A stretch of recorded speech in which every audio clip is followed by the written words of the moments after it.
வாசுதேவேந்திர யோகீந்திரம்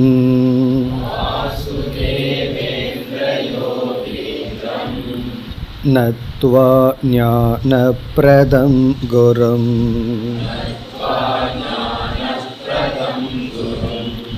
முமுக்ஷூணாம் ஹிதார்த்தாய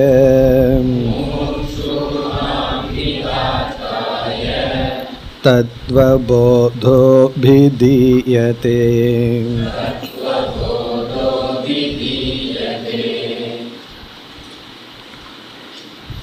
ஸ்தூல சூக்ஷ்ம ஷரீர அபிமானி த்வம் பத வாச்யார்த்தக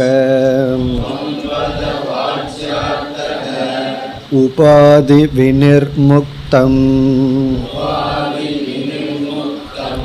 சமாதி தசா சம்பன்னம் சுத்தம் சைதன்யம் த்வம் பத லக்ஷ்யார்த்தக.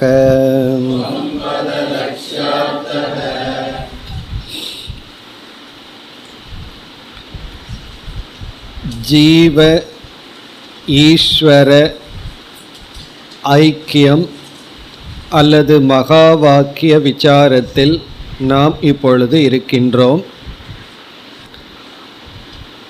எந்த ஒரு வாக்கியம் ஜீவனும் ஈஸ்வரனும் ஒன்று என்று கூறுகிறதோ அந்த வாக்கியம் மகா வாக்கியம் என்று பார்த்தோம். குருவானவர் சிஷ்யனை நோக்கி தத்துவமசி துவம் தது அசி, நீ அதுவாக இருக்கின்றாய் என்கின்ற வாக்கியம் மகா வாக்கியம். அதை சிஷ்யன் கேட்கும் பொழுது அகம் பிரம்ம அஸ்மி என்று புரிந்து கொள்கின்றான். நான் பிரம்மனாக இருக்கின்றேன் என்று புரிந்து கொள்கின்றான். இந்த வாக்கியத்தை நாம் கேட்டு இந்த வாக்கியம் என்ன பொருள் சொல்கிறது என்று புரிந்து கொள்ளும் வரை சிரவணம் என்று பார்த்தோம். அதாவது ஜீவனுடைய லட்சணம், ஈஸ்வரனுடைய லட்சணம், பிறகு இந்த இரண்டுக்கும் உண்மையில் சைத்தன்ய சொரூபத்தில் ஐக்கியம் ஒன்றுதான் என்று புரிந்து கொள்வது மகா வாக்கியம். இந்த மகா வாக்கியத்தின் மூலம் நமக்கு இந்த ஞானம் கிடைத்தால் அது சிரவணம். இப்பொழுது சிரவணத்தை தொடர்ந்து நமக்கு சந்தேகங்கள் வரும். அந்த சந்தேகத்தை நீக்க மேலும் செய்கின்ற விசாரத்திற்கு மனனம் என்று பெயர். நாம் சிரவணத்தை முடித்து மனனத்துக்கு வந்துள்ளோம். தஸ்மாத் காரணாத் ந ஜீவேஸ்வரயோகோ பேத புத்திகி ஸ்வீகார்யா, அதுவரை சிரவணம் என்று பார்த்தோம். ஆகவே ஜீவனுக்கும் ஈஸ்வரனுக்கும் உள்ள வேற்றுமை என்கின்ற புத்தியை நாம் எடுத்துக்கொள்ளக்கூடாது. பிறகு சந்தேகம் வந்தது. அந்த சந்தேகத்தையும் சென்ற வகுப்பில் பார்த்தோம். நனு சாகங்காரஸ்ய கிஞ்சித் ஞஸ்ய, அகங்காரத்துடன் கூடிய சிற்றறிவை உடைய ஜீவஸ்ய ஜீவனுக்கும் நிரகங்காரஸ்ய அகங்காரமற்ற சர்வஜ்ஞஸ்ய ஈஸ்வரஸ்ய அனைத்தும் அறிந்த ஈஸ்வரனுக்கும் தத்துவமசி இது மகா வாக்கியார், குரு உபதேசிக்கின்ற தத்துவமசி என்கின்ற வாக்கியத்தில் மட்டும் கதம் எப்படி அபேத புத்திஹி ஸ்யாத், வேற்றுமை அற்ற ஞானம் ஏற்படும். காரணம் என்ன? விருத்த தர்ம ஆக்ராந்தத்வாத், ஜீவனுக்கும் ஈஸ்வரனுக்கும் முற்றிலும் வேற்றுமை இருக்கின்றதே. இது சேத், இவ்விதம் ஒரு சந்தேகம் வந்தால் ந, வேற்றுமை இல்லை, இந்த சந்தேகம் வரக்கூடாது. இனி வருகின்ற விசாரத்தை மனனம் என்று பார்த்தோம். அது எப்படி என்று பார்த்துவிட்டு நாம் இப்பிறகு நூலுக்குள் செல்லலாம். ஒரு வாக்கியத்தை நாம் படிக்கும் பொழுது வாக்கியம் என்றால் சென்டென்ஸ், பல சொற்களினுடைய சேர்க்கை. படிக்கும் பொழுது நமக்கு அர்த்தம் தெளிவாக விளங்க வேண்டும். ஆனால் அர்த்தம் நமக்கு விளங்கவில்லை என்றால் வாக்கியம் தவறு என்று சொல்லலாம், அல்லது நாம் சரியாக விளங்குகின்ற அளவில் அர்த்தத்தை புரிந்து கொள்ள வேண்டும். உதாரணமாக சென்ற வகுப்பில் பார்த்தோம், இந்தியா ஆஸ்திரேலியாவுடன் விளையாடுகிறது. இப்போ இந்த வாக்கியத்தை கேட்டவுடன் இந்தியா என்பது ஒரு தேசம் என்று புரிந்துள்ளோம், ஆஸ்திரேலியா என்பதை ஒரு தேசம் என்று புரிந்துள்ளோம். அந்த இரண்டும் விளையாட முடியாது. உடனே நாம் என்ன புரிந்து கொள்கின்றோம்? இந்தியா என்ற சொல்லுக்கு இந்தியாவில் வசிக்கின்ற வீரர்கள் என்று புரிந்து கொள்கின்றோம். இந்தியாவை விட்டு இந்திய வீரர்களை புரிந்து கொள்கின்றோம். அதே போல ஆஸ்திரேலியாங்கிற நாட்டை விட்டு, தேசத்தை விட்டு அந்த இடத்தில் வசிக்கின்ற வீரர்களை புரிந்து கொள்கின்றோம். இப்போ நம்மை எறியாமல் என்ன செய்து விட்டோம்? இந்தியா என்ற தேசமும் ஆஸ்திரேலியா என்ற தேசமும் விளையாட முடியாது. ஆகவே இந்தியாங்கிற வார்த்தையை கேட்டவுடனே நம்ம மனசுல ஸ்புரிக்கின்ற ஞானம் தேசம், இடம். ஆஸ்திரேலியான் என்ற சொல்ல கேட்டவுடனே நம்ம மனசுல ஸ்புரிக்கிறது தேசம். அந்த அர்த்தத்தை விட்டு விட்டு வாக்கியத்தில் எந்த அர்த்தத்தை எடுத்துட்டா சரியான ஞானம் வருமோ அந்த அர்த்தத்தை எடுத்து கொள்கின்றோம். இப்போ இந்தியான்னு கேட்டவுடன் எந்த அர்த்தம் மனசுல ஸ்புரிக்குமோ அந்த அர்த்தத்துக்கு பேரு வாச்சியார்த்தம். வாச்சியார்த்தம் என்றால் சாதாரணமா ஒரு சொல்லுக்கு இருக்கிற அர்த்தம், அல்லது கேட்டவுடன் எந்த அர்த்தம் மனசுல ஸ்புரிக்குமோ அது வாச்சியார்த்தம். நம்ம என்னைக்குமே ஒரு வாக்கியத்துக்கு பொருள்படுத்தும் பொழுது வாச்சியார்த்தத்தை முதல்ல எடுத்துக்கொள்ள வேண்டும். அதற்கு பிறகு அது அந்த வாக்கியத்தில் பொருந்தவில்லை என்றால் வாச்சியார்த்தத்தை விட்டு வேறு ஒரு அர்த்தத்தை எடுத்து பொருள் கொள்கின்றோம். வாச்சியார்த்தத்தை விட்டு வேறு அர்த்தத்தை நாம் எடுத்துக்கொள்கிறோம். அது வாச்சியார்த்தத்தோடு சம்பந்தப்பட்ட ஒரு அர்த்தம். இப்போ இந்தியாவில் வசிக்கின்ற விளையாட்டு வீரர்கள்னு அர்த்தம் எடுத்துக்கிறோமே, அந்த அர்த்தத்துக்கு லட்சியார்த்தம் என்று பெயர். லட்சியார்த்தம் என்றால் வாச்சியார்த்தத்தோடு சம்பந்தப்பட்ட வேறு ஒரு அர்த்தம். லட்சியார்த்தம்னு நம்ம விருப்பமான அர்த்தத்தை எடுத்துக்கொள்ளக்கூடாது, வாச்சியார்த்தத்தோடு சம்பந்தப்பட்டிருக்க வேண்டும். இப்போ வாச்சியார்த்தத்திலிருந்து வேறுபட்டது தான். அப்படி என்றால் நேபாள் நாட்டு வீரர்கள்னு எடுத்துக்கொள்ளக்கூடாது. ஏன்னா எப்படி நான் நாட்டை விட்டுட்டு யாரையோ எடுத்துக்கிறேன், எந்த லட்சியார்த்தம் எடுத்துக்கொண்டால் என்ன என்று நமக்கு அங்கெல்லாம் சுதந்திரம் கிடையாது. அப்படி வாச்சியார்த்தம் என்பது ஒரு வார்த்தையை கேட்டவுடன் வருகின்ற அறிவு. லட்சியார்த்தம் என்றால் அதோடு சம்பந்தப்பட்ட அறிவு, சம்பந்தப்பட்ட பொருள், அந்த பொருளை புரிந்து கொள்வது.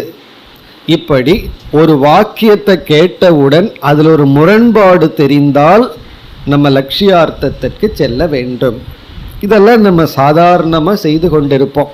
ஒரு வாக்கியம் பல விதங்களில் நமக்கு ஞானத்தை கொடுக்கும். அது அப்படியே நாம் எடுத்துக்கொள்வது கிடையாது. இப்போ அம்மா குழந்தையிடம் சொல்கின்றார், மணி 6 ஆயிடுது அப்படின்னு சொல்லி. குழந்தை விளையாடி கொண்டிருக்கிற குழந்தை வீட்டுக்குள் விடுகின்றது. இப்போ இவங்களுக்குள்ள என்ன அர்த்தம் நடைபெற்றது அப்படின்னு சொன்னால், அம்மா குழந்தைக்கு 6 ஆச்சு அப்படிங்கிற அறிவை கொடுக்கல. அவங்களுக்குள்ள அண்டர்ஸ்டாண்டிங் 6 மணி வரைக்கும் தான் விளையாடணும், 6 மணிக்கு மேலே படிக்கிற டைம் அப்படின்னு அவங்களுக்குள்ள புரிஞ்சிருக்கு. இப்போ 6 ஆகிவிட்டது அப்படின்னு அம்மா சொல்கிற வாக்கியத்தினுடைய அர்த்தம் விளையாடியது போதும். விளையாடியது போதுங்கிறத குழந்தை புரிஞ்சுக்குது. ஆனால் அம்மா சொன்ன வார்த்தையை என்ன, மணி 6 ஆயிடுது, உடனே குழந்தை விளையாட்டை நிறுத்தி கொள்கிறது. இப்படி நம்முடைய வாழ்க்கையில் ஒரு வார்த்தையை பயன்படுத்துவோம், புரிஞ்சுக்கிறது வேறையாக இருக்கும். ஏதோ உளறிட்டு பேசிட்டு இருக்கார் அப்படின்னா அவர் தண்ணி குடித்துள்ளாருன்னு சொல்ல மாட்டோம், அதுக்குன்னு ஒரு வார்த்தை இருக்கு, போட்டிருக்காருன்னு சொல்லுவோம். நம்ம யூஸ் பண்ணினது தண்ணீர் தான். அந்த தண்ணீருக்கு என்ன அர்த்தம் அப்படின்னு எல்லாத்துக்கும் நமக்கு தெரியும்.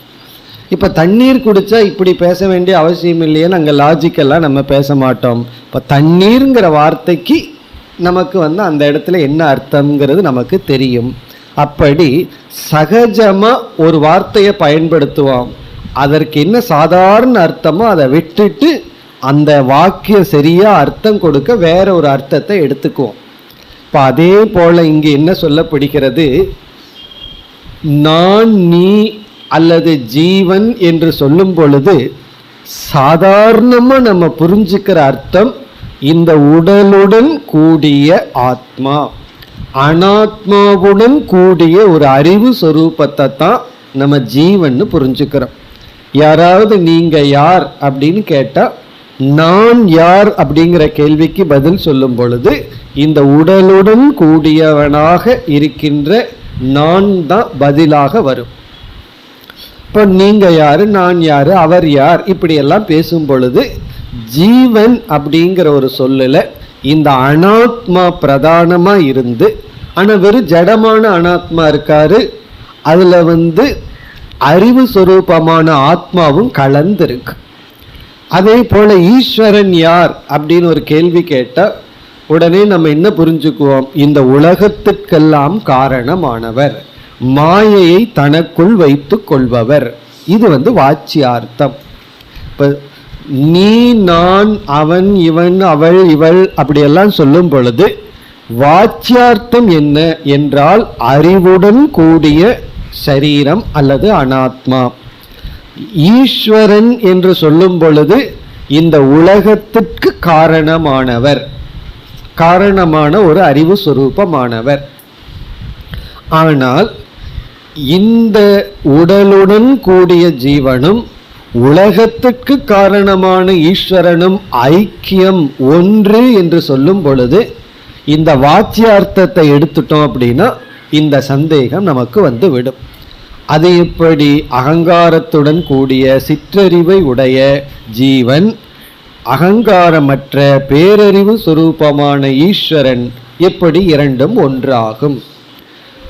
இப்ப இந்த இடத்துல தான் நம்ம என்ன செய்யறோம், ஜீவன்கிற சொல்லில் இருக்கின்ற அனாத்மாவை தியாகம் செய்து லட்சியார்த்தமாக சைத்தன்யத்தை மட்டும் எடுத்துக் கொள்கிறோம். ஈஸ்வரன்கிற சொல்லில் இருக்கின்ற இந்த உலகத்திற்கு காரணமாக இருக்கிற தன்மை, மாயை, இதையெல்லாம் நீக்கி அங்கேயும் இருக்கிற சைத்தன்யத்தை மட்டும், அறிவு சொரூபத்தை மட்டும் எடுத்து கொண்டு பார்த்தால் இந்த அறிவும் அந்த அறிவும் வேறல்ல. அப்படி ஜீவன் ஈஸ்வரன் இரண்டும் ஒன்று என்ற வாக்கியத்தில் நம்ம சாதாரணமா ஜீவனுக்கு புரிஞ்சிருக்கிற அர்த்தத்தையும் ஈஸ்வரனுக்கு புரிஞ்சிருக்கிற அர்த்தத்தையும் சேர்த்தினால் விபரீதம், விருத்தம் வரும். பிறகு என்ன செய்கின்றோம், இந்த இரண்டிலும் இருக்கின்ற அனாத்ம அம்சத்தை விட்டு விட்டு அங்க மாயையை விடுறோம், இங்க உடலை விடுறோம். இரண்டுக்கும் ஆதாரமா இருக்கிற சைத்தன்யத்தை ஜீவன் எடுத்துட்டு ஈஸ்வரன் சொல்லும் பொழுது பிரம்மன் அல்லது அங்கும் ஒரு சைத்தன்யத்தை எடுத்துக்கொண்டால் லட்சியார்த்தத்தின் அடிப்படையில் ஐக்கியம் என்பது சம்பவிக்கும். இப்படியெல்லாம் சிந்திச்சு மகா வாக்கியம் எவ்விதம் சரி என்று புரிந்து கொள்வதற்கு பெயர் மனனம். அதாவது நமக்கு வர்ற சந்தேகங்களை நீக்கிறதுக்கு இந்த மாதிரி கோணங்கள்ல சிந்தித்து விசாரம் செய்தால் அது மனனம். இப்பொழுது இந்த கேள்வி விட்டது, எப்படி ஜீவனும் ஈஸ்வரனும் ஒன்றாக முடியும்? அதற்கு இங்கு பதிலாக எப்படி சொல்கின்றார் என்றால், ஜீவன் என்ற சொல்லினுடைய வாச்சியார்த்தம் என்ன என்றால் உடலுடன் கூடிய தத்துவம். ஈஸ்வரன் என்ற சொல்லினுடைய வாச்சியார்த்தம் என்ன என்றால் மாயையுடன் கூடிய ஒரு சைத்தன்ய தத்துவம். ஆனால் லட்சியார்த்தம் என்ன என்றால் இங்கும் சைத்தன்யம் அங்கும் சைத்தன்யம், அதன் அடிப்படையில் ஐக்கியம். அப்படி பார்த்தால் விருத்தம் வராது. இதுதான் பதில். இனி நாம் நூலுக்குள் சென்றால் இதி சேத் ந, இவ்விதம் சந்தேகம் வந்தால் கிடையாது. ஸ்தூல சூக்ஷ்ம சரீர அபிமானி துவம் பத வாச்யார்த்தக. ஸ்தூல சூக்ஷ்மம் நம்முடைய ஸ்தூல சரீரம், சூக்ஷ்மம்னா நம்முடைய மனம், சூக்ஷ்ம சரீரம். நம்ம புரிஞ்சுக்கிறதுக்காக சூக்ஷ்ம சரீரம் மனம்னு சொல்கிறோம். நமக்கு தெரியும் சூக்ஷ்ம சரீரம்னா 17 அல்லது 19 அங்கங்கள் சேர்ந்தது சூக்ஷ்ம சரீரம். அந்த சரீர அபிமானி, அபிமானி என்றால் அந்த சரீரத்தை நான் என்று சொல்கின்ற ஒரு அறிவு சொரூபம், ஒரு சேதன தத்துவம். ஸ்தூல சரீரத்தையும் சூக்ஷ்ம சரீரத்தையும் நான் என்கின்ற அபிமானத்தை வைக்கின்ற ஒருவன் துவம் பத வாச்யார்த்தக. துவம் பதம், தொம் பதம் என்றால் தத்துவமசிங்கிற மகா வாக்கியத்துல துவம் அப்படின்னா நீ அப்படின்னு அர்த்தம். குரு சிஷ்யனை பார்த்து நீ அதுவாக இருக்கிறாய், அந்த நீ அப்படிங்கிறதான் துவம். அது ஜீவனை குறிக்கின்ற சொல். இப்ப துவம் பத, துவம் என்கின்ற சொல்லினுடைய, ஜீவனை குறிக்கின்ற சொல்லினுடைய வாச்சியார்த்தக, அது வாச்சியார்த்தம். இப்போ வாச்சியார்த்தம் சொன்னா ஒரு சொல்ல கேட்டவுடனே அதுக்கு என்ன அர்த்தம் மனசுல தோன்றுதோ அது வாச்சியார்த்தம். இன்னும் சுருக்கமா சொன்னா டிக்ஷனரி மீனிங். டிக்ஷனரியில போனா என்ன அர்த்தம் இருக்கோ அது வாச்சியார்த்தம். இனி லட்சியார்த்தம் என்ன? உபாதி வினிர்முக்தம் சமாதி தசா சம்பன்னம் சுத்தம் சைத்தன்யம் त्वं பத லட்சியார்த்தக. நம்முடைய சரீரத்துக்கு இனி ஒரு பெயர் அல்லது அனாத்மாவுக்கு இனி ஒரு பெயர் உபாதி. உபாதி என்பது அனாத்மாவுக்கு இனி ஒரு பெயர். உபாதி வினிர்முக்தம் என்றால் உபாதியை நீக்கிய, உபாதி நீக்கப்பட்ட, சரீரத்தை மனதிற்குள்ளிருந்து நீக்கி ஸ்தூல சூக்ஷ்ம சரீரத்தை அகற்றி சமாதி தசா சம்பன்னம். இங்க சமாதிங்கிற சொல்லுக்கு ஞானம் என்று பொருள். என்ன, இந்த உபாதியை நீக்கிறது அப்படிங்கிறது ஸ்தூலமா கிடையாது, அறிவுல தான் நீக்க முடியும். அறிவால தான் மனசுல இருந்து நம்ம நீக்க முடியும். இப்ப சமாதி தசா என்றால் ஞான அவஸ்தா. இங்க தசான அவஸ்தா, தமிழ்ல நிலை. ஞான நிலையில், சம்பன்னம்னா கிடைக்கின்ற, ஞான நிலையில் கிடைக்கின்ற என்ன? சுத்தம் சைத்தன்யம், தூய்மையான அறிவு சொரூபமானது. துவம் பத லட்சியார்த்தக, துவம் பதத்தினுடைய லட்சியார்த்தம், ஜீவனுடைய லட்சியார்த்தம். இதனுடைய பொருளை இப்பொழுது பார்க்கலாம். உபாதிங்கிற சொல்லுக்கு என்ன பொருள் என்றால், நம்ம ஏற்கனவே பார்த்துள்ளோம். எந்த ஒன்று தன்னுடைய அருகில் உள்ள ஒன்றுக்கு தன்னுடைய தன்மையை பொய்யாக கொடுக்குமோ அதற்கு உபாதின்னு பேர். இப்போ ஒரு மலர், சிவப்பு கலர் மலர், அது ஸ்படிகத்தினுடைய பக்கத்தில் வைக்கிறோம். இந்த சிவப்பு கலர் மலர் என்ன செய்கின்றது? தன்னுடைய சிவப்பு வர்ணத்தை ஸ்படிகத்தின் மீது ஏற்றி வைக்கிறது. உண்மையா ஏற்றி வைக்கல, பொய்யாக.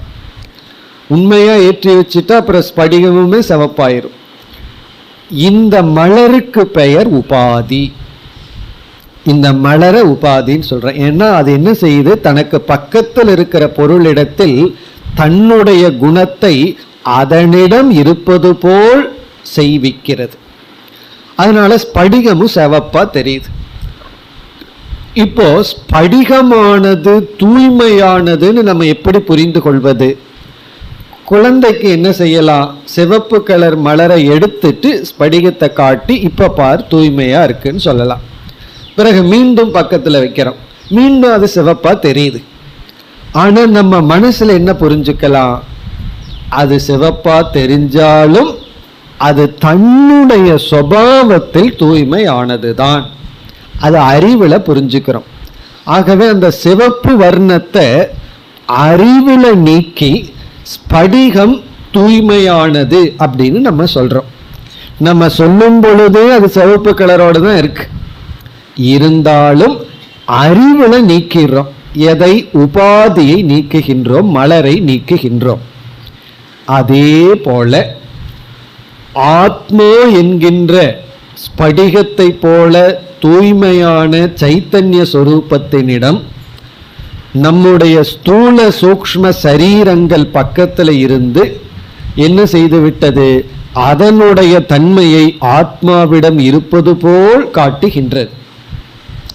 நாம என்ன செய்யறோம், சமாதி தசா ஞான நிலையில் அறிவில் ஆராய்ந்து விசாரம் செய்து இந்த உபாதியை நீக்குகின்றோம்.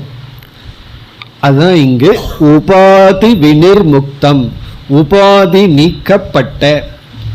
வினிர்முக்தம்னா அதுல இருந்து நீக்கப்பட்ட. எப்படி நீக்கப்பட்ட? சமாதி தசா சம்பன்னம், ஞான நிலையில் கிடைத்த. சம்பன்னம்னா கிடைத்த, நம்ம சம்பாரிச்சோம். ஞான நிலையில எதை சம்பாதிக்கிறோம்? சுத்தம் சைத்தன்யம், தூய்மையான சைத்தன்யம். இப்ப ஞானத்துல நம்ம என்ன புரிஞ்சுக்கிறோம், 2 அல்லது 3 சரீரத்தையும் மனதில் நீக்கி, அதெல்லாம் நான்கிற சொல்லினுடைய உண்மையான அர்த்தம் அல்ல, அது வெறும் உபாதி அனாத்மா என்று நீக்கி, பிறகு உண்மையா இருக்கிறது என்னன்னா சைத்தன்யம் மட்டும். அந்த சுத்த சைத்தன்யம்தான் ஜீவனுடைய லட்சியார்த்தம். இந்த லட்சியார்த்தம்னு சொன்னாலே உடனே மனசுல ஸ்புரிக்காதுன்னு அர்த்தம். அதை கொஞ்சம் திங்க் பண்ணாதான் லட்சியார்த்தம் கிடைக்கும். ஒரு வார்த்தையை கேட்ட உடனே ஒரு அர்த்தம் வருது, உடனே அந்த இடத்துக்கு தகுந்த மாதிரி நம்ம ஒரு புதிய அர்த்தத்தை புரிஞ்சுக்கிறோம். அதுக்கு ஒரு செகண்ட் டைம் தேவை. அப்படி இங்கு லட்சியார்த்தம் என்பது விசாரத்திற்கு பிறகு கிடைக்கின்ற அர்த்தம். விசாரம் பண்ணலினா எல்லாத்துக்கும் தெரியும் வாச்சியார்த்தம். இப்போ இதுல இருந்து என்ன தெரியுதுன்னா, சாஸ்திரம் 4 சொல்லுக்கு வாச்சியார்த்தத்தை உபதேசிக்கவில்லை. அதை உபதேசிக்க வேண்டிய அவசியம் இல்லை, அது நமக்கு தெரியும். லட்சியார்த்தத்தை தான் நமக்கு புகட்டுகின்றது. இப்ப சாஸ்திரம் நீ பாவி, நீ பிறக்கின்றாய், நீ இறக்கின்றாய், நீ உருப்பட மாட்ட, இப்படி எல்லாம் உபதேசம் பண்ணுதுன்னு வச்சுக்குவோமே. இதை உபதேசம் பண்ணணுமா? இதுக்கு முன்னாடி இப்படித்தான் நம்ம நினைச்சிட்டு இருக்கோம். நான் எதுக்கும் பயனற்றவன், நான் பிறந்திருக்கேன், நான் இறக்க போறேன், இது நமக்கு தெரியும். இதை நமக்கு சாஸ்திர உபதேசம் பண்ண வேண்டிய அவசியம் இல்லை. இதை போய் நம்ம காது கொடுத்து கேட்க வேண்டிய அவசியம் இல்லை, இதுக்கு டைம் ஸ்பெண்ட் பண்ண வேண்டிய அவசியம் இல்லை. சாஸ்திரம் நம்மை பற்றி நமக்கு தெரியாத ஒன்றை சொல்லணும், அதுதான் பிரயோஜனம். ஒருவர் நம்ம இடத்துல உன்னை பற்றி ஒரு பெரிய சீக்ரெட் எனக்கு தெரிஞ்சு போச்சு, நான் சொல்ல போறேன்னு சொல்றாருன்னு வச்சுக்கோமே. சொல்லிட்டு நாளைக்கு சொல்றேன்னாருன்னா நாளைக்கு வரைக்கும் தூக்கம் வராது. உடனே நம்ம என்ன செய்வோம், சரி சொல்லு, என்ன என்னை பற்றி நீ தெரிஞ்சிட்ட அப்படின்னு சொல்லி நம்ம அவர்கிட்ட போகிறோம் ரொம்ப க்யூரியஸாக. அவர் சொல்கிறார் நீ மனுஷன் அப்படிங்கிறாருன்னு வச்சுக்கோமே. நமக்கு என்ன வரும், கோபம் தான் வரும். அது நீ சொல்ல வேண்டிய அவசியம் இல்லையே அப்படின்னு சொல்லிட்டு அப்போவே நாம் மனுஷன் இல்லைன்னு காட்டிடுவோம். காரணம் என்ன, நான் தான் மனுஷன் எனக்கு தெரியுமே, தெரியாததானே நீ சொல்லணும். அப்படி சாஸ்திரம் நமக்கு தெரியாததைத்தான் சொல்லும், இந்த லட்சியார்த்தம் தான் நமக்கு தெரியல. அதனால தான் சமாதி தசா சம்பன்னம், ஞான நிலையில் கிடைத்த சுத்த சைத்தன்யம்தான் ஜீவனுடைய லட்சியார்த்தம். இப்போ நான் சொல்லும் பொழுது எனக்கு யாருமே உபதேசம் பண்ணாம தெரிகிற அர்த்தம், இந்த உடலும் மனதும் கூடிய ஒரு அறிவு சொரூபமானவன். விசாரமெல்லாம் பண்ணா நான் உடலையும் மனசையும் மனசிலிருந்து நீக்கி அறிவினால நீக்கி பிறகு நான் சுத்த சைத்தன்யம்னு புரிந்து கொள்கின்றேன். இது நம்மிடத்துல நடக்கக்கூடிய ஒரு மாற்றம். இப்ப நான்கிற சொல்லுக்கு லட்சியார்த்தத்தை புரிஞ்சிட்டோம் அப்படின்னா நான் யாருங்கிறதுக்கு சரியான அர்த்தத்தை புரிஞ்சிட்டோம். இதை புரிஞ்சுக்கிறதுக்கு தான் அனைத்து சாதனைகளும். இந்த லட்சியார்த்தத்தை புரிஞ்சுக்கிறது தான் நாம் செய்கின்ற அனைத்து சாதனைகளினுடைய பலன். இனி உடனே ஈஸ்வரன் கிட்ட போகிறோம். ஈஸ்வரன் கிட்ட போன உடனே ஈஸ்வரன் யார்? சாஸ்திரம் சொல்லுது அனைத்துக்கும் காரணமானவர். அப்படியெல்லாம் அந்த ஈஸ்வரனுடைய லட்சியார்த்தம் என்ன? அது அடுத்த பகுதியில் வருகின்றது. இப்பொழுது பார்ப்போம். ஏவம் சர்வஜ்ஞத்வாதி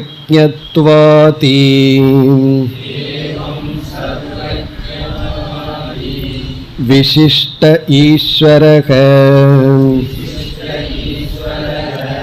தத்பத வாச்யார்த்தக உபாதிசூன்யம் சுத்த சைதன்யம் தத்பத லக்ஷ்யார்த்தக ஏவம் ச ஜீவேஸ்வரயோகோ சைதன்யரூபேன அபேதே பாதக அபாவக.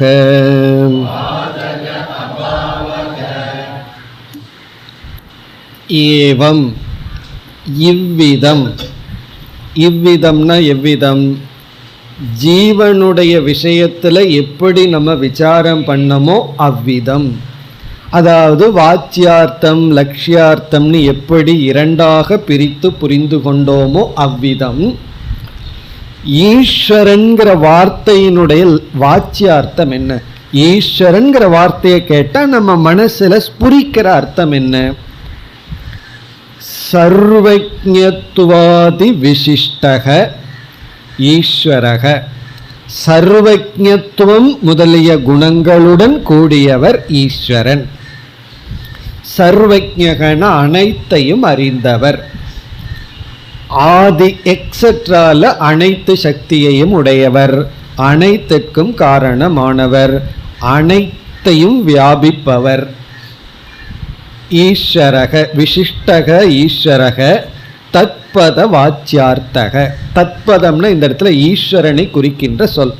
தத்பதம் ஈஸ்வரனை குறிக்கின்ற சொல்லினுடைய வாச்சியார்த்தம். ஒருத்தன் சாஸ்திரத்துக்கே வந்திருக்க வேண்டாம், ஒண்ணுமே தெரியாம கிராமத்தில் இருக்கிற ஒரு ஆள்கிட்ட போய் நீங்க கேட்டுப்பாரு, கடவுள்னா யார் அப்படின்னா எல்லா இடத்துலையும் இருப்பவர், எல்லாம் தெரிஞ்சவர்னு சொல்லுவார். அவருக்கு ஒண்ணுமே தெரிஞ்சிருக்க வேண்டாம், ஆனா இதை சொல்லிடுவார். யார் கடவுள்னா உடனே மேலே பார்த்துருவார். அப்படின்னு என்ன? எல்லா இடத்துலையும் இருக்கிறவர் கடவுள், எல்லாம் அறிந்தவர் கடவுள். அப்ப இதுல இருந்து என்ன தெரியுது?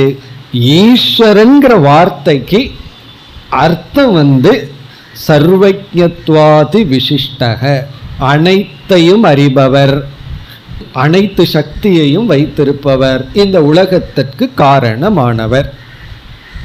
இல்லையே, நான் சில பேர்த்துக்கிட்ட ஈஸ்வரன் யாரு அப்படின்னு கேட்டால் அவர் இல்லைன்னு சொல்கிறார்களேன்னா அதுக்கு அறிவு வேண்டியதே இல்லையே.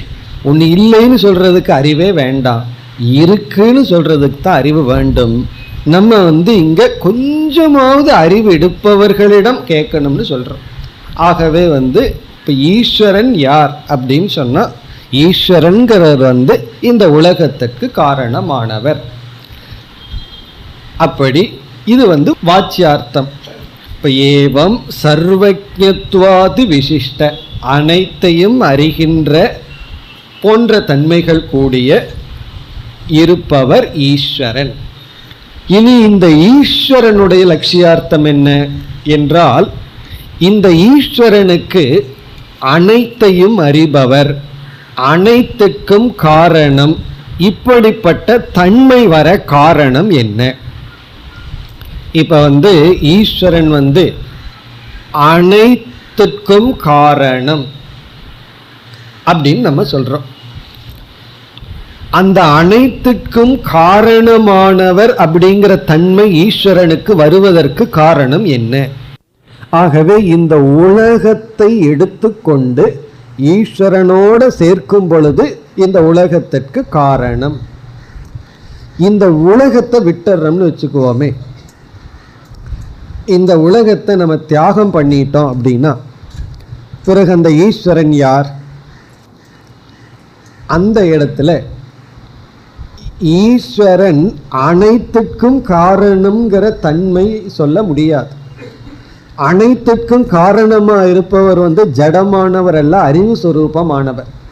இந்த ஜடமான உலகம் பொய் மாயைன்னு புரிஞ்சிட்டோம் அப்படின்னா அங்க என்ன எஞ்சி இருக்கும் அப்படின்னா வெறும் அறிவு மட்டும் எஞ்சி இருக்கு. அதுதான் இங்கு சொல்லப்படுகிறது, உபாதி சூன்யம். ஈஸ்வரனிடத்தில் இருக்கிற உபாதி ஜெகத்து அல்லது மாயை. அந்த மாயையினுடைய வெளிப்பாடான உலகம் அல்லது மாயை. மாயையை விளக்கி, சூன்யம்னா அதை நீக்கினால், மீண்டும் இங்க அந்த வார்த்தையை சேர்த்திக்கலாம், சமாதி தசா சம்பன்னம். இதுவும் நம்ம போய் பகவான் கிட்ட இருக்கிற மாயையை பிடிச்சு நீக்க முடியாது, அறிவுல தான் நீக்க முடியும். அறிவு நிலையில் நீக்கினால் சுத்தம் சைத்தன்யம், அங்கேயும் இருக்கிறது தூய்மையான சைத்தன்யம். தத்பத லட்சியார்த்தக, ஈஸ்வரன்கிற சொல்லுக்குள்ள இருக்கிற லட்சியார்த்தம். இப்ப ஈஸ்வரன்கிற சொல்லுக்குள்ள இருக்கிற வாச்சியார்த்தம் அனைத்துக்கும் காரணமானவர், மாயையுடன் கூடிய தத்துவம். மாயையை நீக்கினால் சுத்தம் சைத்தன்யம். ஆகவே என்னவாம், ஏவம் ச ஜீவ ஈஸ்வர யோகோ, இவ்விதத்தில் ஜீவனுக்கும் ஈஸ்வரனுக்கும் சைத்தன்ய ரூபேன, சைத்தன்யத்தினுடைய அடிப்படையில், ஜீவனுக்கும் ஈஸ்வரனுக்கும் சைத்தன்யத்தினுடைய அடிப்படையில் அபேதே, பேதம் இல்லை என்ற விஷயத்தில், அபேதே, அபேதை என்றால் பேதம் இல்லை என்ற விஷயத்தில், பாதக அபாவக, பாதகம் என்றால் தவறு நேரிடுதல், பொய் என்பது அபாவக இல்லை. Double negative. பாதக அபாவக என்றால் அபேதத்தில் தவறில்லை, அபேதம் சரி. சரி அப்படிங்கிறதான் பாதக அபாவக அப்படின்னு சொல்றார். பாதகம்னா நீக்குதல், தவறு. அபாவகன கிடையாது, தவறு கிடையாது. அபேதத்தில் தவறு இல்லை அப்படின்னு என்ன, அபேதம்ங்கிறது சரி. அபேதம்னா என்ன, வேற்றுமை இல்லை என்பது சரி. எதன் அடிப்படையில், இந்த இருவரும் சைத்தன்யம் என்ற அடிப்படையில் வேற்றுமை இல்லை என்பது சரி. இது மனனத்துக்கான சாம்பிள். இப்ப இந்த வாக்கியத்துடன் இந்த தத்துவ போதத்தில் 4வது தலைப்பு முடிவடைகின்றது. 4th major topic முடிவடைகின்றது. அடுத்த தலைப்புக்கு செல்வதற்கு முன் ஒரு கருத்தை நம்ம இங்கு சேர்த்தி கொண்டு பிறகு செல்லலாம். இப்ப சாஸ்திரத்தை நம்ம கேட்கிறோம். சாஸ்திரம்னா இந்த இடத்துல வேதாந்தத்தை கேட்கிறோம். அந்த வேதாந்தமானது நமக்கு தெரியாத ஒரு ஞானத்தை கொடுக்கணும். தெரிஞ்ச அறிவை கொடுக்க வேண்டிய அவசியம் கிடையாது. இந்த தெரியாத அறிவு என்ன என்றால் என்னை பற்றி தான், வேற ஆளை பற்றி கிடையாது. என்னை பற்றிய ஒரு எனக்கே தெரியாத ஒரு ஞானம். ஈஸ்வரனும் எனக்கு தெரியாதவர் தான், இருந்தாலும் ஏதோ காமன் சென்ஸ்ல இந்த உலகத்துக்கு காரணமானவர்னு சொல்லிட்டு இருக்கோம். அவரை பற்றி ஒரு தெரியாத ஒரு கருத்து என்னன்னா, அவரும் சைத்தன்ய சொரூபம், நானும் சைத்தன்ய சொரூபம். ஆகவே சைத்தன்ய சொரூபத்தில், அறிவு சொரூபத்தில் நானும் ஈஸ்வரனும் வேறல்ல. இந்த நான்கிறது ஈஸ்வரனும் ஒன்றுதான். இந்த ஞானத்தை நம்ம முறையாக நம்ம படித்து, இந்த அறிவு தான் உபனிஷத் மையமாக வச்சு நமக்கு உபதேசிக்கிறதுன்னு புரிஞ்சுக்கிறத சிரவணம், சாஸ்திரத்தை கேட்டல்னு பார்த்தோம். பிறகு சந்தேகங்கள் எல்லாம் வரும் பொழுது மீண்டும் அதே சாஸ்திரத்தில் ஆராய்ச்சி செய்து சந்தேகங்களை நீக்கி கொள்ளுதல், அதை மனனம்னு பார்த்தோம். இப்போ ஒரு சாதகன் சிரவணம் மனனம் என்கின்ற 2 சாதனையும் செய்து முடிச்சிட்டார்னு வச்சுக்குவோமே. இந்த சிரவணத்தின் மூலமா ஞானம் வரணும்னா அவர் சாதன சதுஷ்டய சம்பத்தியுடன் கேட்டிருக்கணும். விவேகம், வைராக்கியம், சமதமாதி, முமுட்சுத்துவம், இந்த தகுதியோட சிரவணம் பண்ணி இந்த தகுதியோட மனனம் பண்ணா அவருடைய மனசுல இப்ப என்ன இருக்கும் என்றால், நான் ஈஸ்வரனிடமிருந்து வேறுபடாத சைத்தன்ய சொரூபம் என்கின்ற ஞானம் சந்தேகம் இல்லாமல் இருக்கும். எல்லாத்துக்கும் ஞானம் இருக்கும், ஆனால் சந்தேகத்தோடு இருக்கும். அப்படி இல்லாமல் சந்தேகம் இல்லாத ஞானம் இருக்கும். சில சமயங்களில் நாம் ஒரு தப்பு பண்ணுறதுக்கு காரணம் அறியாமையாக இருக்கலாம், அல்லது சந்தேகமாக இருக்கலாம். இந்த சந்தேகமும் இல்லாமல் அறியாமையும் இல்லாமல் நம்ம தப்பு பண்ண முடியுமா அப்படின்னு அடுத்த கேள்வி. அதுக்கு ஒரு உதாரணம் பார்த்தோம்னா நமக்கு புரிஞ்சிடும்.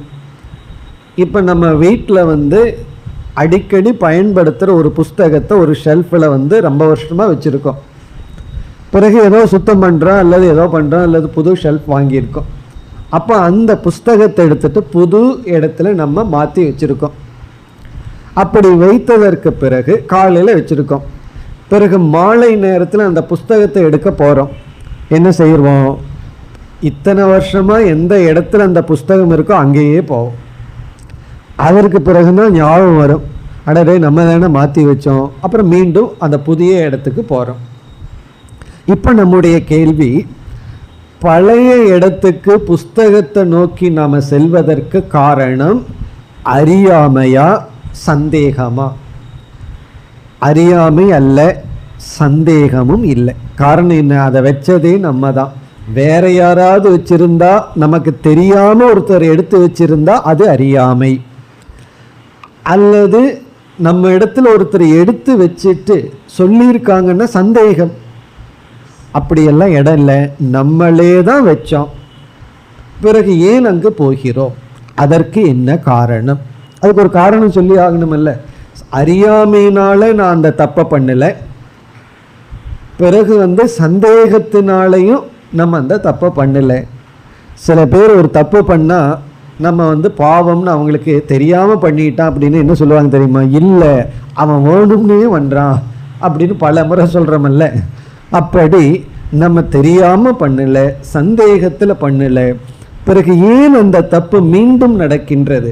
சந்தேகமில்லாத அறிவு நமக்குள் இருந்தும் அந்த தவறுக்கு காரணம் என்ன? அதுக்கு சாஸ்திரம் சொல்ற பதில் விபரீத பாவனா. விபரீத பாவனை அப்படின்னு சொன்னா, அந்த இடத்துக்கு போய் போய் மனசுக்குள்ள சம்ஸ்காரம் பதிந்துள்ளது. அந்த பழக்க தோஷம், இதுக்கு பேர் தான் பழக்க தோஷம். பழக்கத்தினால வந்த தோஷம். பழக்கம்னு என்ன? அதை செய்து செய்து செய்து செய்து அதுவே நம்முடைய செகண்ட் நேச்சராக மாறி இருக்கு. அந்த பழக்கத்தினாலேயே நம்ம அந்த தவறை செய்கின்றோம். நம்மை அறியாமல் அந்த செயல், அந்த தவறு நடந்து விடுகிறது. விபரீதம் அப்படின்னா தலைகீழான பாவனை. இந்த அறிவுக்கு எதிராக இருக்கிறதுனால அது விபரீதமான பாவனை அப்படின்னு சொல்கிறோம். அப்போ என்ன ஆயிடுது? ஹேபிட்னால, பழக்கத்தினால அந்த தப்பை பண்ணுறோம். இப்போ இதிலிருந்து நாம் செய்கின்ற தவறுக்கு அறியாமை காரணமாக இருக்கலாம், அல்லது சந்தேகம் காரணமாக இருக்கலாம். சந்தேகம் காரணம்னா அறகுறையான அறிவு காரணமாக இருக்கலாம், அல்லது தெளிவாக அறிவை அடைந்திருந்தாலும் விபரீத பாவனை, பழக்க தோஷம் காரணமாக இருக்கலாம். இதை சொன்னதற்கு அப்புறம் ஒருவர் சொன்னார், இப்போ வேதாந்தம் படிச்சுட்டு நம்முடைய தவறுக்கு இந்த 3 காரணம்னு சொல்கிறதுக்கு வேதாந்தம் படிக்கலை. முன்ன தப்பு பண்ணுவோம், காரணம் சொல்ல தெரியாது. வேதாந்தம் படிச்சுட்டா காரணம் அழகாக சொல்ல தெரியும். நான் ஏன் கோவப்பட்டேன், விபரீத பாவனைன்னு எடுத்துகிட்டு போய்க்க வேண்டியது தானே, அப்படி சொல்கிறதுக்கல்ல. டயக்னோஸ் பண்ணி இனி இந்த விபரீத பாவனையை எப்படி நீக்குவது, பழக்க தோஷத்திலிருந்து எப்படி வெளிவருவது, இந்த பழக்கம் எப்படி வந்ததுன்னா பழகி பழகி தோஷமாச்சு. இதிலிருந்து எப்படி வெளிவருவதுன்னா மீண்டும் விபரீதமாக பழக வேண்டும். எப்படின்னா, அந்த புதிய புக் ஷெல்ஃபுக்கு 10 முறை போய் போனால் மறுபடியும் பழக்கம் அங்கே வந்துடும், பிறகு இங்கே போக மாட்டோம்.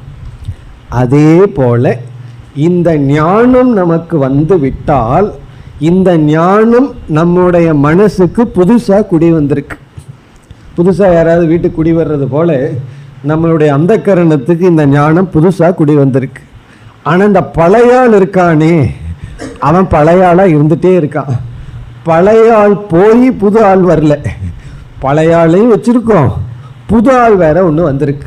புது ஆள் யாருன்னா, நான் ஆத்மாங்கிற ஒரு ஆள் புதுசாக வந்திருக்கான். இந்த நான் அனாத்மானு இவ்வளவு நாள் சொல்லிட்டு இருந்தானே, இந்த ஜென்மத்தில் மட்டுமல்ல எத்தனையோ ஜென்மமாக சொல்லிட்டு இருந்தானே, அவன் போகாமல் உயிரோட வேற இருக்கான். இந்த உடலையும் மனசையும் அழிச்சிட்டு வரல, இந்த உடலையும் மனசையும் வச்சுட்டே இந்த ஞானம் உள்ள வந்திருக்கு.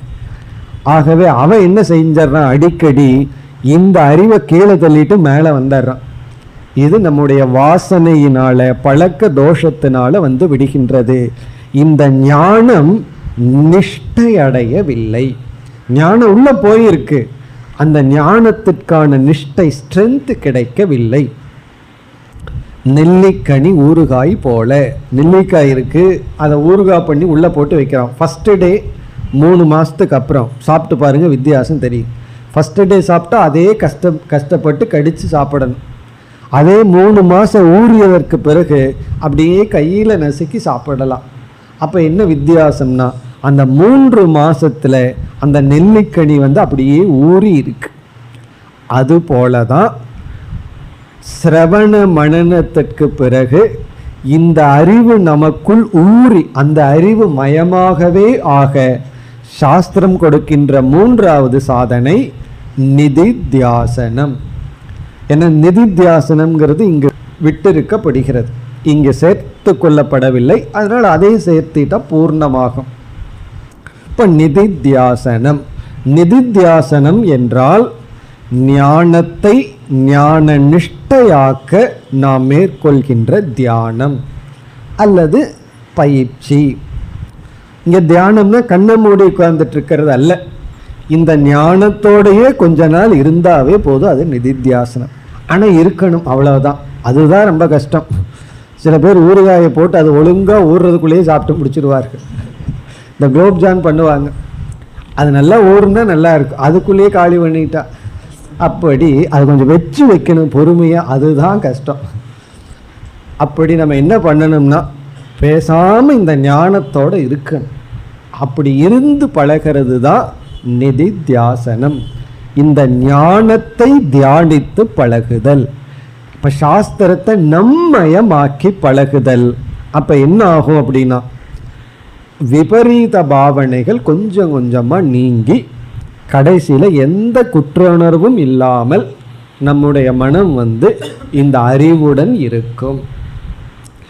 அந்த மனசு வெளி விஷயத்தில் சில கால்குலேஷன் தப்பு போடலாம், ஒருத்தரை புரிஞ்சுக்கிறதுலையோ மற்றதுலையோ, அதெல்லாம் எக்ஸ்டர்னல் புத்தி, அதில் நம்ம சொல்லலை.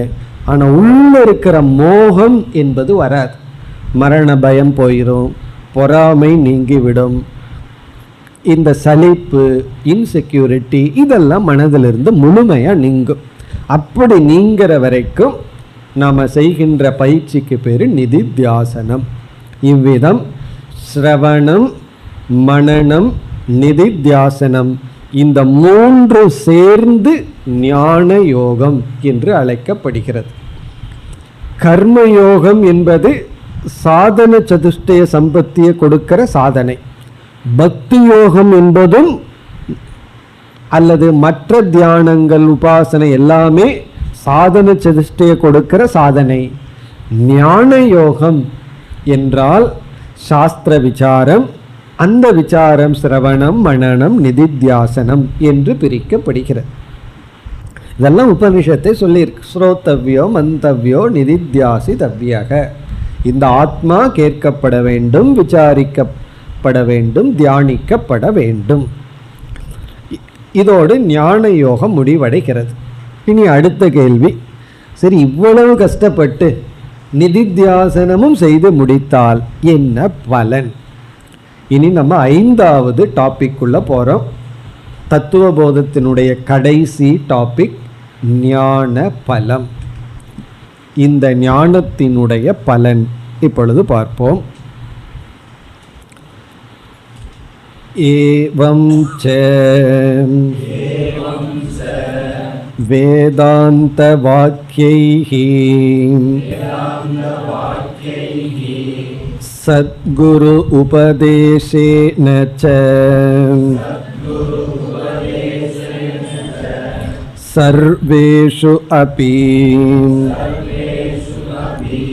பூதேஷு ஏஷாம் பிரம்ம புத்திஹி உத்பன்னாம்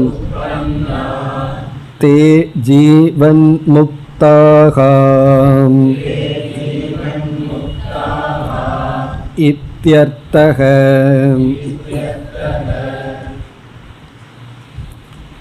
இனிமேல் ஞான பலன் வருகின்றது. ஞான பலம் என்றால் வேதாந்தம் நமக்கு உபதேசித்த ஞானத்தினால் நமக்கு கிடைக்கின்ற பிரயோஜனம், பெனிஃபிட், பலன். என்ன, பிரயோஜனம் இல்லாமல் யாரும் எந்த காரியத்தையும் செய்ய மாட்டார்கள். பிரயோஜனம் அனுத்திஷ்ய மந்தோபி ந பிரவர்த்ததே. பிரயோஜனம் அனுத்திஷ்ய, பிரயோஜனம் இல்லாமல் மந்தக அபி, மந்த புத்தி உடையவனும் ஒரு காரியத்திலும் ஈடுபட மாட்டான். ஆகவே பிரயோஜனத்தை சொல்லி ஆக வேண்டும். இங்கு இறுதியாக ஞான பலன். எப்படி ஞான பலன்? இந்த ஞான பலனை ஜீவன் முக்தி என்று சொல்லப்படுகிறது. அந்த ஜீவன் முக்தியை தொடர்ந்து விதேக முக்தி.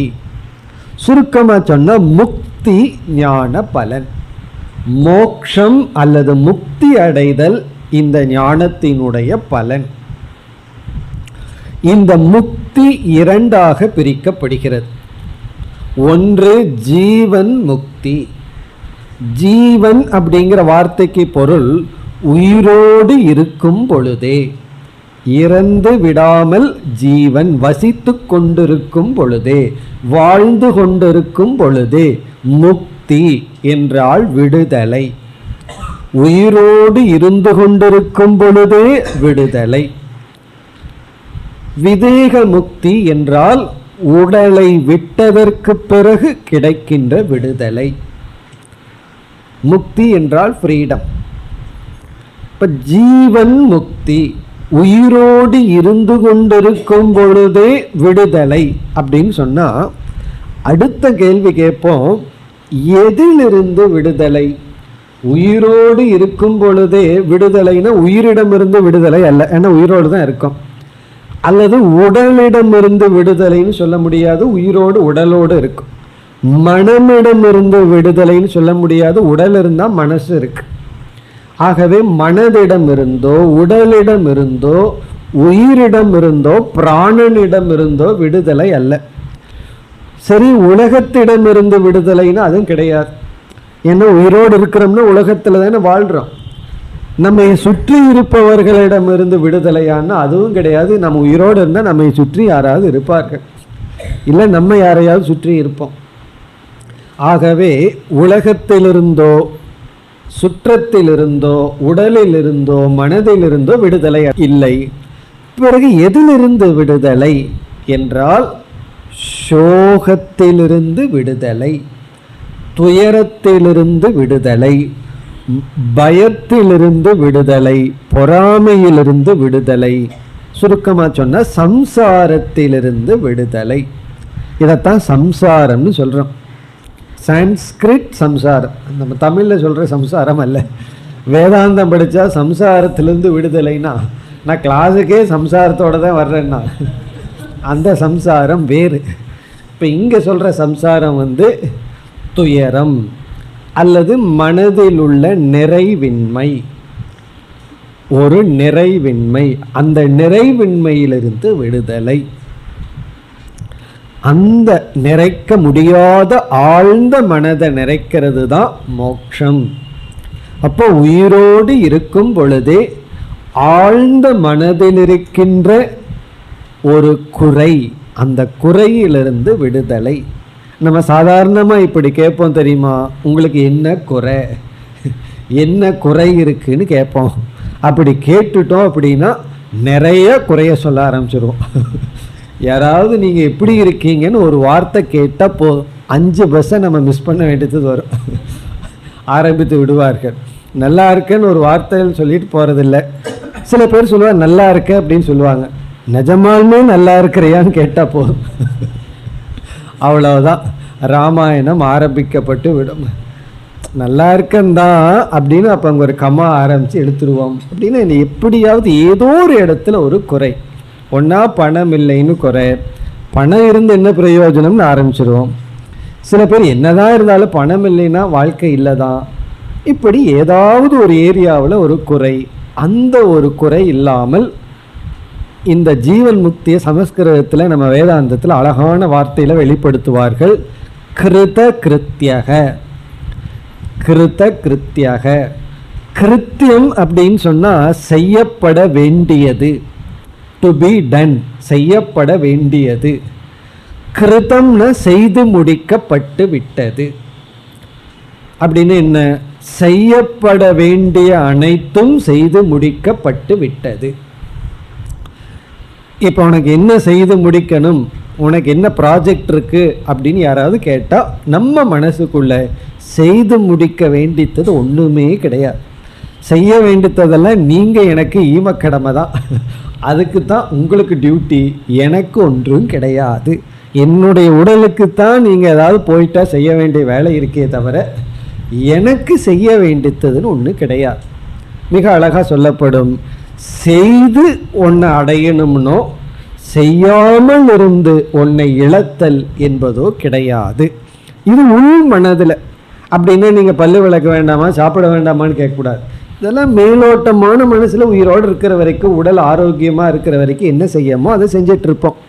ஆனால் ஆழ்ந்த மனதுக்குள்ள எனக்கு இதை செய்துதான் ஆகணும்னு ஒன்று கிடையாது, இல்லை இதை செய்யக்கூடாதுன்னு ஒன்று கிடையாது. சில பேர்த்துக்கு அப்படி, இதை நான் செய்யவே மாட்டேன் அப்படியும் ஒன்று இல்லை, இதை செஞ்சுதான் ஆகணும்னு ஒன்று இல்லை. உடல் ஆரோக்கியம் இருக்கிற வரைக்கும் எதை செய்ய முடியுமோ அதை செஞ்சிட்ருப்போம். பிறகு உடல் ஆரோக்கியம் போயிடுதான், போகட்டும், நான் இந்த உடலை விட தயார் என்று உடலை விட தயாராக இருக்கின்ற மனநிலை. ஓடுறதுக்கு தயாராக இருக்கிறது போல உடலை விடுவதற்கு தயாராக இருக்கின்ற நிலை, அதுதான் மோட்சம். இப்போ கிளாஸ் முடியும் போது எப்படி தயாராக இருக்கும், பூர்ணமதை சொல்லும்போது எப்படி தயாராக இருக்கிறீர்கள் வீட்டுக்கு போகிறதுக்கு, அந்த மாதிரி சாகிறதுக்கு தயாராக இருக்கும். இவ்வளோ நேரம் மங்களமாக சொல்லிகிட்டு இருந்து இப்போ திடீர்னு போய் சாகிறதுக்கு தயாராக இருக்கிறதுக்காக வேதாந்தம் படிக்கிறோம் அப்படின்னா, சாகிறதுக்கு தயாராக இருந்துட்டு வாழ்கிறமே அதுதான் உண்மையான வாழ்க்கை. அந்த வாழ்க்கை தான் 100% ருசிக்கும். சாகிறதுக்கு any time I am ready அப்படிங்கிறதுக்கு அப்புறம் இருக்கிறது தான் லைஃபே ஒரு போனஸ் போல். நம்மளுடைய லைஃப்பை நல்லா அப்போ தான் என்ஜாய் பண்ணோம், ஒரு டென்ஷனும் இல்லாமல் வாழ்க்கையை நம்ம அனுபவிக்கிறோம். அந்த ஒரு மன நிறைவு, திருப்தி தான் ஜீவன் முக்தி. அதைத்தான் இங்கு சொல்கிறார், அதுதான் ஜீவன் முக்தி.